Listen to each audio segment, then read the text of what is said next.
recomendações, curiosidades e muito mais. Está no ar mais um 30 Minutos, sua meia hora alucinógena de literatura.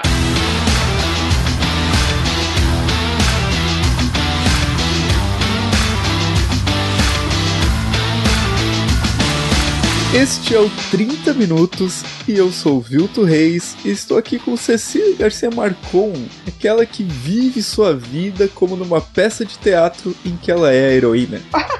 Até parece, se fosse uma peça de teatro, vocês iam ver cada rebuliço que ia dar. Aqui é a Cecília Garcia Marcon e eu tô aqui pra falar de autor que, como bom libriano, é comunista, porém faz novelas para a Rede Globo. Amo. E trouxe comigo mais um nenê que só participou desse cast porque eu falei que ia apresentar pra ele um contatinho parecido com o Tom Holland. Olha aí, olha nós aí. Mas eu não vou falar hoje sobre o Tom Holland porque hoje é um dia pra falar de morte e do que normalmente a gente fala que estamos num tempo em que gente que nunca morreu tá morrendo agora. A gente vai falar de uma história em que é completamente o contrário. Isso é um grande problema. Gente que nunca morreu tá morrendo agora. Fica aqui com essa. É tudo que as pessoas queriam, era um cadáver nessa história, só vou dizer isso. E eu não tô falando da Record matando o Amin Kader ao vivo, né? Nossa, teve essa treta foda. Eu gosto daquela página, aquela conta de Twitter, aquele @, que é Grandes Momentos da Televisão Brasileira, e hoje eles compartilharam esse vídeo do pessoal chorando na Record com a morte do Amin Kader, e depois um vídeo do dia seguinte, naqueles programas tipo da Atena e tal, do pessoal encontrando o Amin correndo na rua e indo abordar ele, e ele puta cara, porque todo mundo tava jogando o celular na cara dele pedindo pra ele falar que tava vivo. Eu amo o jornalismo brasileiro.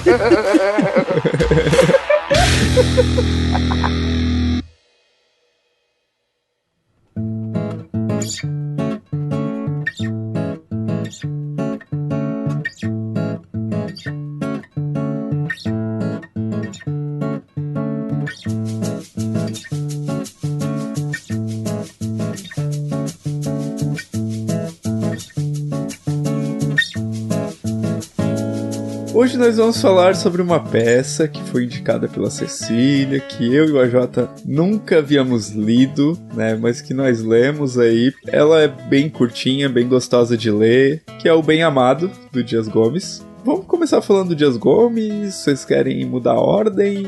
Ou é isso aí mesmo? Não, vamos no Dias Gomes. Quero falar o seguinte, Dias Gomes foi um importante escritor brasileiro que, como todo mundo que presta nesse país, isso não inclui nenhum de nós que está gravando, nasceu no Nordeste, não é mesmo? O que presta no nosso país, infelizmente, é de Bahia pra cima, de Bahia pra baixo, raramente algo salva. Talvez aí uma exceção seja, sei lá, Machado de Assis, entendeu? Uma outra coisinha também aí já é, né, norte do sul, que é Rio de Janeiro, entende? Não é Santa Catarina, por exemplo, jogando um estado qualquer aqui. Então, Dias Gomes nasceu em Salvador, em 1922, e aí ele foi agraciado aí com a honra de ir para a Academia Brasileira de Letras, né? Então, é uma das figuras. O nome completo dele era Alfredo de Freitas Dias Gomes. E ele foi casado também com outra autora de telenovelas, que foi a Janete Claire. São dois autores de novelas dramatúrgicas, né, muito importantes.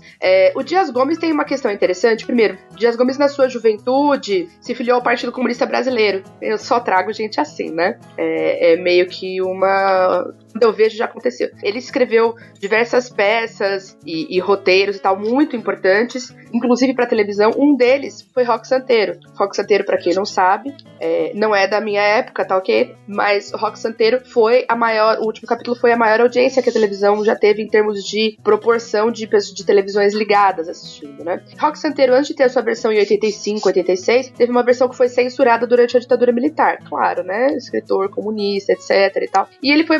Então, o Dias Gomes, eu acho que é uma figura complexa como escritor, porque ele foi um comunista que todo mundo teve que engolir, porque ele era muito talentoso. Então, o que acontece? Ele era excelente no teatro, ele era excelente trazendo algumas pitadas do teatro e do que ele sabia de teatro pra dramaturgia, e ele dominava isso perfeitamente. Então, as pessoas tinham que engolir ele com todas as convicções de esquerda que ele tinha. Inclusive, uma das obras dele foi O Pagador de Promessas, Pagador de Promessas é uma peça de teatro que foi adaptada para o cinema, e essa adaptação para o cinema foi a primeira indicação do Brasil no Oscar, e essa adaptação também ganhou a Palma de Ouro em Cannes. Olha quanto do que a gente tem de reconhecimento artístico internacional, que a gente ganhou aí da metade final do século XX em diante, principalmente, vem do Dias Gomes, vem dessa figura, assim, sabe? E uma das obras que ele produziu é a que a gente vai discutir hoje, que é O Bem Amado, que pessoalmente é a que eu mais gosto. Já li O Pagador de Promessas, já vi algumas outras cositas, mas O Bem Amado é a que eu mais gosto. Aí o que eu fiz? Eu obriguei os meninos a lerem. Falei, gente, leiam O Bem Amado. E eles falaram, mas a peça não é muito longa e tal. Ela não é curtinha. No livro, se vocês forem comprar, o livro mesmo deve ter umas 120 páginas. Dá pra achar online, e o PDF tudo meio espremidinho, assim, né? Que é dividido em 2 colunas bem amarrotadas. Pra imprimir e ficar barato, sabe aquela coisa? Então ele dá umas 40 páginas de um PDF bem espremidinho, assim. Então é super rápido de ler. Só que é tão brilhante, é tão minuciosamente escrito, que eu falei, meu menino, eu tinha certeza que eles iam gostar, e quem estava certa mais uma vez? Eu, óbvio. Acontece de vez em sempre aí, né? E aí eu queria saber, meninos, como é que se vocês já tinham ouvido falar antes do Bem Amado, ou do Dias Gomes, ou dos dois, se vocês conheciam Rock Santeiro, ou Pagador de Promessas, ou Saramandaia e tal, que também foi feita por ele, né? Enfim, queria saber se vocês já tinham alguma tateado aí pelos terreiros de Dias Gomes, e se vocês já conheciam Bem Amado, como foi essa entrada na obra pra vocês? Não, então, tipo, eu já tinha ouvido falar de Dias Gomes, principalmente pelo Pagador de Promessas, só que eu nunca tinha lido essa peça que a gente vai discutir hoje, assim. E eu sou uma pessoa que, cara, eu não lembro de ter lido uma peça que eu não gostei, assim. Claro, sempre li de autores já bem, né, conceituados, mas eu admiro bastante o teatro, assim. Eu gosto do texto do teatro tanto quanto da interpretação, assim. E a forma como ele executa esse texto, sabe? Tipo, é um ato, 9 quadros e, tipo, cara, é um romance, sabe? Se fosse, tipo, né, transformar num romance. É tudo tão bem planejado, é tudo, sabe, tão bem espremido, assim. E, enfim, eu acho que me marcou bastante, assim. A gente ainda vai falar da história, mas eu gostei bastante mesmo.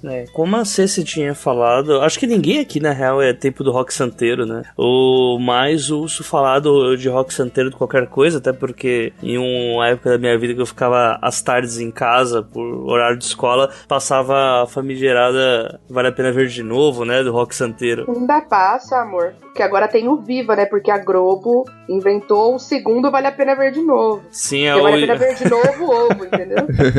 Pois na verdade é o arquivo de streaming da Globo que precisa ficar rodando ali, né. E eu ouço também falar do Dias Gomes por causa do pessoal de um podcast que é o Lado B do Rio, o pessoal, os badernistas lá do Lado B do Rio, que eles, todo episódio, a cartelinha de bingo tem a citação deles de Brasil cada vez está mais longe de se tornar uma Saramandaia, porque já se tornou e agora tá transcendendo, tá indo pra frente, tá piorando. Tá transcendendo. E aí agora contato direto, eu até tava falando pra vocês que eu fiquei em dúvida depois de eu terminar de ler a peça, se eu já tinha lido ela antes ou se eu tinha visto o filme, porque, enfim, não sei, eu fiquei com essa dúvida de que tava tão gostosinho de ler, e apesar de já saber mais ou menos pra onde que é a história desde o começo, por causa de alguns tropos que tem ali. É que na verdade tem a questão de você pensar ela no momento histórico em que ela foi feita ali, né? E é a mesma sensação mais ou menos quando a gente vê um filme de época, né? Pensar nela como uma referência, na verdade, né? O que veio depois veio dela, muito provavelmente, né? É essa coisa do,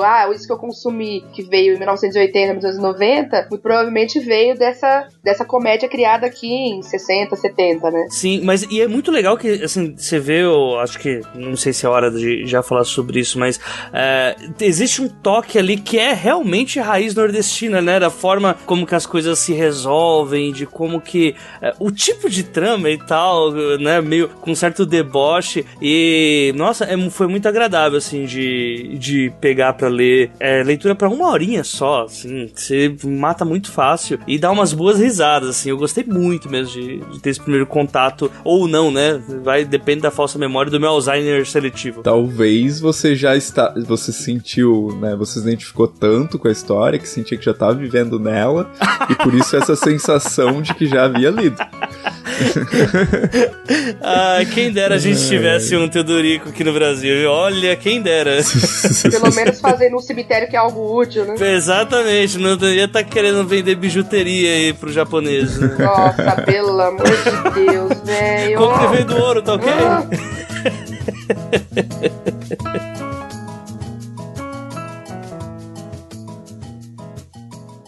Tá, gente, eu acho que é válido agora dar uma sinopse da história, né? Como o Jefferson não tá aqui, quem que se habilita? Eu posso dar sinopse. Eu sou sempre quem dá um passo pra trás. Vai, Cecília. Então é assim, vivemos numa cidade do Nordeste, um pequeno vilarejo, em que temos a incrível figura de Odorico Paraguaçu, um coronel bastante influente, porém pouco relevante, percebe? Ou seja, o cara tem influência, mas ele não é uma pessoa importante, ele não é...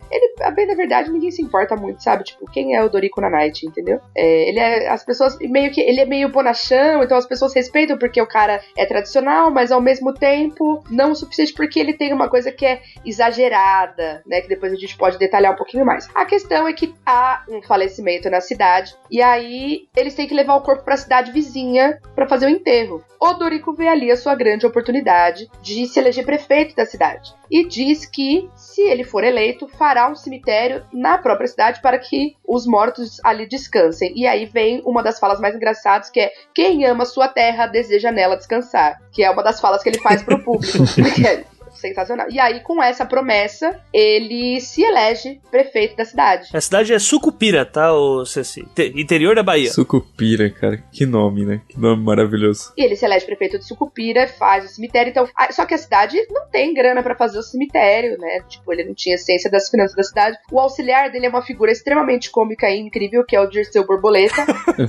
Que é o cara do tipo, a gente vai ter que cortar umas contas importantes. Ah, não, corta a luz, corta a escola, corta isso, vamos fazer o cemitério, porque ele tinha que cumprir aquilo porque era o que ia dar visualização pra ele. E aí, ele precisava inaugurar o cemitério. Crianças, como que se inaugura um cemitério? Com o enterro! Com o enterro. E pra isso precisa morrer alguém. E aí surge o entrave da história. Desde que o cemitério fica pronto, não morre ninguém em Sucupira. E a grande obra pra qual ele desviou fundos, mexeu no orçamento e tudo mais, não pode ser inaugurada porque não morre ninguém. E ele começa a fazer de tudo pra que alguém morra em Sucupira pra ele poder inaugurar o cemitério. Ele manda até trazer moribundo de outra cidade pra ver se a pessoa morre em Sucupira, e quando a pessoa chega em Sucupira, ela melhora.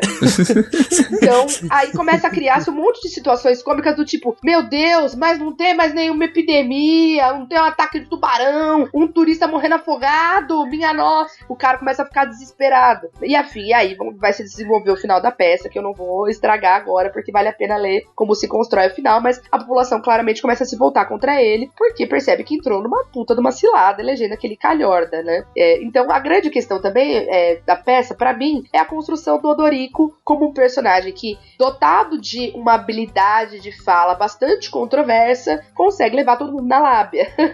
Porque estudar as falas do Odorico as falas da peça, mas a escrita, a redação das frases e das palavras do Odorico, aquilo é uma aula. Aquilo é pra você aprender como se faz diálogo de verdade, como se cria um personagem que a hora que ele abrir a boca, você sabe quem é, né? Então, o Odorico tem uma coisa, por exemplo, de inventar as palavras, né? Então, o Odorico, ele fala, sei lá, pra frentemente, todos aqui, então, você fala pra frentemente, entendeu? Do tipo, daqui pra frente, né? E é sempre a parada que é pra você ter um ar mais erudito do que você normalmente tem, né? E acaba sendo tiro pela culatra sempre, né? Era igual a época que o Temer usava mesóclise e as pessoas, como ele é culto. Mano, foda-se, mesóclise nem se ensina mais na escola faz uns 20 anos, velho. Tipo, você está louco? Tipo, ele só sabe porque ele é vampiro, tá ligado? Não é um mérito, entendeu?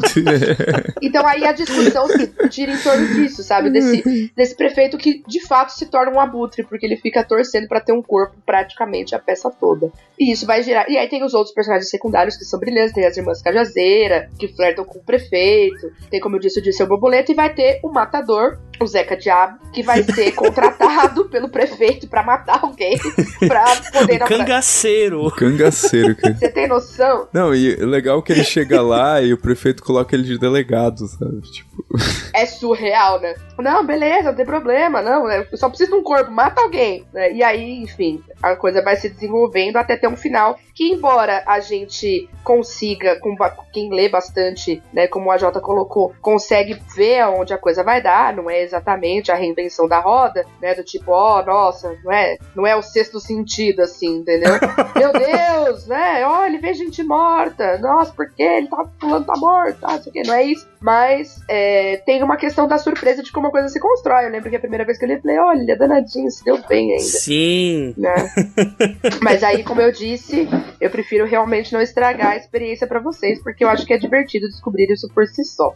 Mas eu acho a peça muito divertida e acho, novamente, reforço que eu acho que ela é uma aula de como construir personagens, porque o Odorico abre a boca, a gente já sabe que vai vir vários quilos de bosta, né? E que a gente vai se divertir, porque a gente também não se vê naquela posição, né? A gente se vê muito distante daquilo, muito superior, e aí onde quer que o Dias Gomes esteja, ele está rindo muito de nós, falando, aí vocês, seus idiotas. Provavelmente com a carinha das fotos de safado que ele tá na Wikipedia. Se você for lá ver... Não é, ele tem carinha de quem tá gostando demais, não tem carinha de quem tá gostando demais. Pois é, ele tá com uma carinha de quem tá vindo uma chanchada, sabe? Carinha de quem tá vindo uma chanchada. Gente, comunistas, né? Pessoas que transam, porque... Não, eu só queria dizer uma coisa, que quando eu li o negócio do Dirceu Borboleta lá, eu lembrei muito do Nabokov, aquelas fotos dele com aquele, tipo... Não sei o nome daquilo, meu pai chamava de puçar, que é tipo um saco pra tu poder capturar as borboletas. Tipo, eu li a peça inteira pensando no Nabokov seco, não sei porquê. Mas, sei lá, eu tinha a impressão que o Dirceu era um cara muito magro e tinha a cara do Nabokov, sabe? O Dirceu, na construção da novela, ele era gago, que combina muito com o personagem, né? Ser um personagem gago, pelo tanto de tensão que esse personagem carrega, inclusive se a gente pensar na tensão sexual, né? Uma vez que ele é celibatário. E no filme, no qual o Marco Nanini é protagonista, quem faz o Dirceu Borboleta é Matheus Nastergaile, e esse Matheus Nastergaile nunca errou nada na vida, não ia ser Dirceu Borboleta que ia estar errado, né? Se a gente parar pra ver, né, é muito fora da realidade, primeiro porque as coisas vão acontecendo de uma forma que o povo vai sofrendo, mas o leitor tem várias recompensas enquanto vai rolando a história, né, o melhor molde os trapalhões, que você vai rindo com toda aquela tempestade de bosta que vai acontecendo, né, quanto mais o Teodorico vai se esforçando pra seguir com o mandato dele, né. Eu me esforcei horrores agora, gente, pra não dar um spoiler, mas enfim. Mas o que é legal reparar é que assim, eu acho que não dá nem pra, que se quando deu a sinopse você falou que ele começa a fazer alguns desvios e tal, como se fosse uma coisa tanto quanto corrupta, mas meio que, vamos colocar que a realidade fosse assim, vamos supor que uma pessoa fosse eleita pra fazer as coisas que ela... Você não vai defender o Dorico Paraguaçu, Jota. A gente vai brigar. Cecília, não. relaxa, vai na minha, vem cá. Vamos supor que alguém fosse eleito aqui no Brasil pra fazer exatamente o que ele disse que ia fazer, mesmo que fosse um monte de coisa inútil, sim. E aí todo mundo falou, não, vai, a gente quer isso mesmo, estamos cansados de levar corpo pra Salvador por 3 dias carregando no lombo, no lombo não, né, porque eles usavam redes de balanço, né, rede de pôr em 2 bananeiras pra ficar se balançando, pra levar o corpo até lá. Nossa, uma coincidência, esse é um elemento que aparece no Alto da Compadecida também. Você falou da questão do Nordeste aparecer, a questão de carregar o corpo em rede aparece no Alto também, quando o João Grilo morre e ele volta e tal, aparece isso no Alto da Compadecida. O Chicó e um outro personagem na peça levam o corpo do João Grilo em uma rede, então transportar o corpo de quem era pobre em rede de um lado pro outro parece ser uma característica bastante comum ali da região, né? Então esse parênteses aqui. Sim, e são regiões pobres, assim, no nível que, cara, é interiorzão do interiorzão que não deve ter nem estrada direito pra chegar, sabe? Então o pessoal tinha que ficar levando os corpos 3 dias até chegar é 3 dias que eles falam, ou é 3 quilômetros? Não me recordo agora. Mas é uma distância considerável que embaixo do sol... Puta, tá ruim de qualquer jeito, né, velho? Se eu não me engano, são 6 léguas, não é? É longe pra caralho, velho! O detalhe que eles dão é que quando você começa a levar o corpo, você terminou, o corpo tá até fedendo já. Então é uma coisa muito desagradável de se acontecer. E o Teodorico, né, ele encontra ali a oportunidade e fala, ei, tá ok, essa situação não pode ficar assim, nós temos que mudar isso aí, porque precisamos de um cemitério. Vamos fazer caixão de nióbio. Vamos só fazer caixão de nióbio é foda. E aí nós vamos fazer um cemitério porque a gente precisa muito de um cemitério. Tipo, não morre ninguém. A cidade, ela é grande o bastante pra não morrer ninguém, assim, no ano, sabe? Tipo, não acontecia um crime, não acontecia um acidente, não acontecia nada. Nossa, o cara chega a torcer pelo assalto uma hora, mas não morre ninguém. Cadê os criminosos dessa cidade que não matam mais ninguém, né? Tipo, ele fala isso. E nesse discurso que não faz o menor sentido pra uma cidade pequena, que é tipo, a gente precisa ter um cemitério porque quem é daqui tem que ser enterrado aqui, que é um discurso muito nacionalista escroto, né? Bem, né? Diminuindo muito o nível da parada. É um discurso nacionalista escroto que induz as pessoas a fazerem tudo por algo que no fim não é nada, que é você ter um monte de terra pra enterrar gente em um lugar que mal tem gente pra morrer. Então ele meio que não desvia a coisa, ele faz aquilo que o povo quer, só que ele convenceu o povo a isso. E ele se aproveita de uma fragilidade momentânea, né? Ele se aproveita de uma fragilidade momentânea porque as pessoas estão cansadas naquele momento de ter carregado o corpo. Elas não estão sempre incomodadas com o fato de não ter cemitério na cidade. Na verdade, na maior parte do tempo, elas nem prestam atenção, porque estão absortas em outras coisas. Aí você só pensa na morte quando não há vida, não é? Então se você tem vida pra se preocupar, você não vai ficar se preocupando com onde que tá morrendo, onde que tá enterrando, né? Você vai se preocupar com os vivos primeiro, né? Tanto é que na primeira manchete o Glenn Greenwald lá chama de oportunista, quer dizer, o Neco chama ele de oportunista, né? Glenn Greenwald, se você estiver ouvindo isso, deixa eu andar com você no recreio, Glenn, por favor, não quero te pedir nada. Please, eu falo inglês também. Enfim, o Neco que é o dono do jornal da cidadezinha, que detalhe, é um jornal que nem tinha trabalho pra fazer, porque não acontecia nada na cidade. Nada. E o jornal se chama A Trombeta, né? A Trombeta, e tipo, a grande manchete não existia. E a primeira foi que o cara tava sendo oportunista porque, enfim, não precisava fazer as coisas que ele tava fazendo. E a história toda é nesse em passos de formiga, mostrando que esse coronelismo do Teodorico aí era algo completamente desnecessário e que mais prejudicava a todos, só que de uma forma que ele é contado de uma forma que você ri muito enquanto a história vai acontecendo. E essa é a parte mais legal da coisa toda. A meu ver, o herói brasileiro, ele não é aquele herói épico, né? O herói, tipo, da nossa cultura nacional é o herói que é o cara que se dá bem, né? Se você for pegar o Auto da Compadecida ou o Macunaíma, né? Eu acho que o Bem Amado também tem essa perspectiva, só que em vez da gente ter Mas tem uma outra questão, porque aí você não pode tirar o viés de classe. Não, então, mas calma aí. Aí que eu chego. É tipo assim, é um cara que quer se dar bem, mas com o qual as pessoas não conseguem simpatizar porque ele tá numa posição de poder, né? Tipo, é diferente do João Grilo, sabe? Mas de certa forma também não é, porque é o cara que vai se dar bem a qualquer custo. Só que ele, claro, ele atravessa uma linha moral, tipo, muito grande, né? Obter aquilo que ele deseja, né? Pra mim é uma questão, eu ia falar da questão de classe, porque eu acho que isso, eu falei isso com os meus alunos em alguns momentos. Eu sempre falo da nossa capacidade de oferecer o perdão aos personagens. Quando que a gente perdoa um personagem? Por que o Odorico, mesmo sendo tão espertão, tanto quanto o João Grilo, por que a gente não perdoa o Odorico e a gente perdoa e torce pelo João Grilo? Por que, sei lá, no Macbeth, quando o Macbeth articula de matar o Duncan, a gente fica puto, e quando o Macduff se junta com os outros pra ir lá e arrancar a cabeça do Macbeth, depor, tal, filho da puta, não sei o que, a gente vai lá e fala, vai lá, faz a revolução mesmo. Por que a gente perdoa um lado e não perdoa o outro? Isso é uma coisa que eu acho que é importante da gente pensar.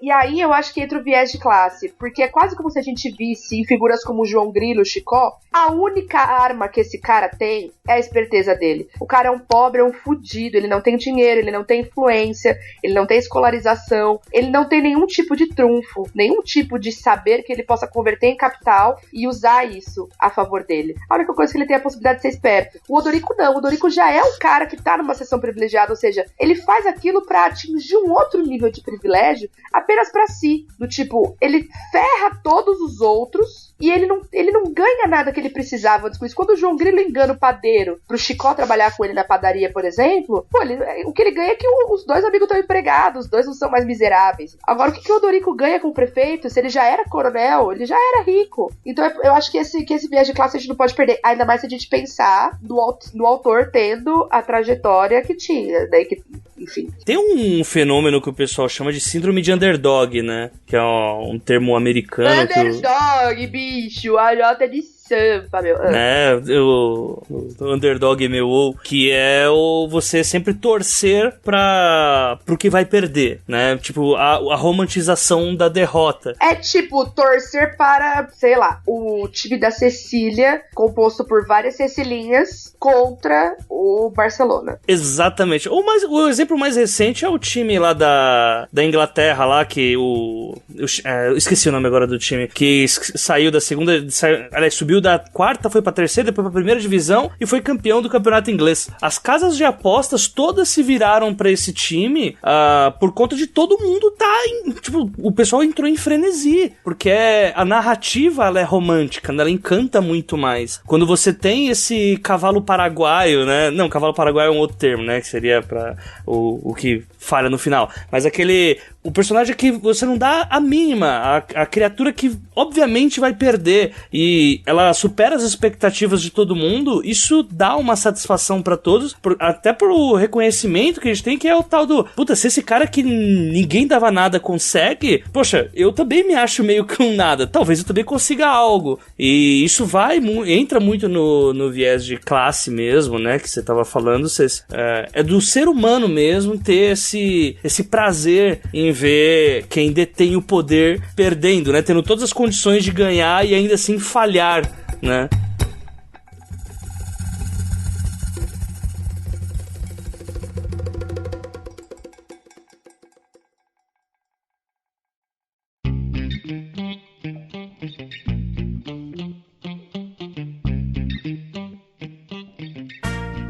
Eu queria compartilhar um pouquinho com vocês a minha experiência adaptando essa peça com os meus alunos. Eu, como vocês sabem, eu sou professora de português e inglês para alunos do ensino fundamental 2. Isso significa a antiga 5ª a 8ª série, que hoje é 6º a 9º ano. E aí, no 8º ano, eu tenho já há alguns anos um projeto. 8º e 9º eu leio teatro com eles. E 8º ano, meu projeto é ler teatro de língua portuguesa. Então a gente já leu Lisbela e o Prisioneiro, já leu Alto da Compadecida, e aí os alunos começaram a se empolgar para tentar fazer adaptações e montagens dessas peças que eles liam, porque eles conseguiam se ver ali. Para mim não tem outra explicação. Eles conseguiam se ver no cara que, tipo, a malandragem deles tentando justificar o porquê não fez lição é muito semelhante à tentativa dos personagens de se dar bem quando estão fazendo merda, né? Então você se encontra ali, né? Não tem outra explicação para eles se identificarem tanto assim. E eles se divertem de verdade. E aí, eu tento não repetir de um ano pro outro em função de, bom, uma turma acabou de adaptar aquilo, a outra precisa ser algo diferente para não imitar, para não ficar tão se comparando e tal. E também porque a gente tem muita literatura por aí, né? Então aí, tipo, a galera que não leu pode ter curiosidade lá e estudar aquela peça e ler, tá? Isso aconteceu. Ano passado, eu tava procurando, então eu já tinha lido Lisbela e o Prisioneiro e tinha lido Alto da Compadecida, eu tava, puta, e agora, né? O que eu vou ler com eles? E aí eu falei, eu vou ler o Bem Amado com eles, a minha coordenadora autorizou. Falei, então vamos lá. E aí eu comecei um pouco receosa, porque eu falei, bom, vamos ver se eles vão pegar as ironias refinadas ali e tal. Cara, os alunos amaram, quiseram fazer a montagem e tal, vão fazer. E aí rolaram algumas coisas muito curiosas. Então, primeira delas, o Bem Amado, se a gente pensar principalmente no momento histórico em que foi escrito, e que foi escrito por um homem, é uma peça que tem basicamente só personagens masculinos. A maioria dos personagens são homens, principalmente que tem maior ação na peça.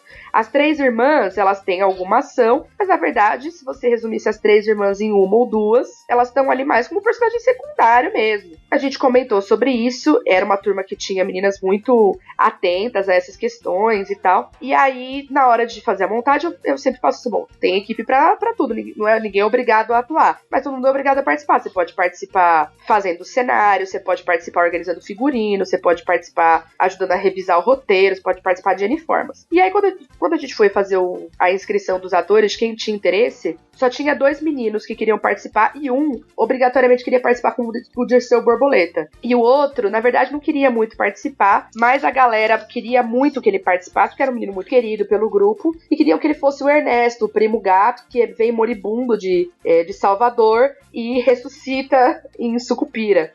Então, na verdade, a gente não tinha um garoto pra fazer o Odorico, não tinha um garoto pra fazer o Zeca Diabo, e não tinha um homem pra fazer o Neco. Falei, bom, gente, então a gente tem que pensar em como a gente vai resolver. Porque eu tenho zero problema com meninas fazerem papéis masculinos, né? Vocês que têm que pensar. Então pensa aí como vocês vão resolver essa questão, se vocês vão convencer algum menino a participar, né? Porque lá, enfim, eu quero que eles resolvam os problemas. Eu vou observando, vou guiando, mas eu quero que eles pensem. E aí, eles vieram com uma solução muito legal. Vocês querem chutar o que eles toparam fazer? Esperaram quem ia morrer primeiro e... Não, tá.